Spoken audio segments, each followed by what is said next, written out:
Hi friends, welcome to Zee square.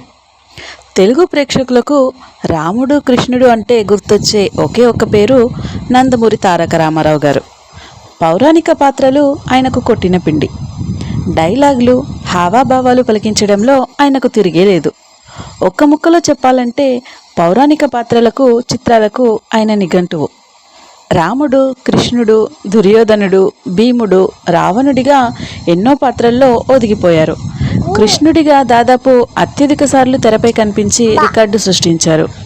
మరి అంత పేరు ప్రఖ్యాతులను సంపాదించిన ఆయన తన సినీ ప్రస్థానంలో నారదుడు, హనుమంతుడి పాత్రలను మాత్రం చేయలేదు.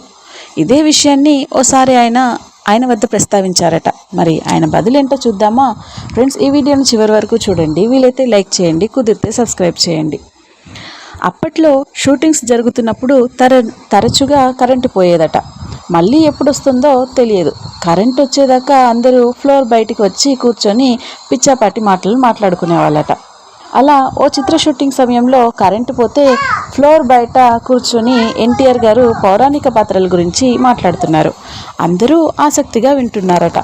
అక్కడే ఉన్న రావి కొండలరావు మధ్యలో కలగజేసుకొని, నారదుడు, హనుమంతుడు వంటి ముఖ్య పాత్రలే కదా అన్నగారు, ఆ పాత్రల్లో మిమ్మల్ని చూసే అవకాశం ఉందా అని అడిగారట.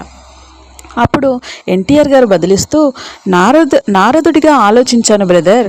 హాస్యం వచ్చేలా కాకుండా భక్తుడిగా, సర్వజ్ఞుడిగా గంభీరంగా ప్రదర్శించవచ్చు. కానీ నా రూపం అందుకు సహకరించదేమోనని సాహసించలేదు. నారదుడు అంటే ఇలాగే ఉండాలి అని మనం ఒక విధమైన రూపానికి అలవాటు పడ్డాం. నా శరీరం కాస్త భారీ అవుతుందని ఆలోచన రానివ్వలేదు. రంగారావుని నారదుడి పాత్రలో ఊహించుకోగలమా? పర్సనాలిటీ ఒప్పుకోవు. ఇక హనుమంతుడు అంటారా, నా ముఖం కానప్పుడు నాకెందుకు ఆ పాత్ర?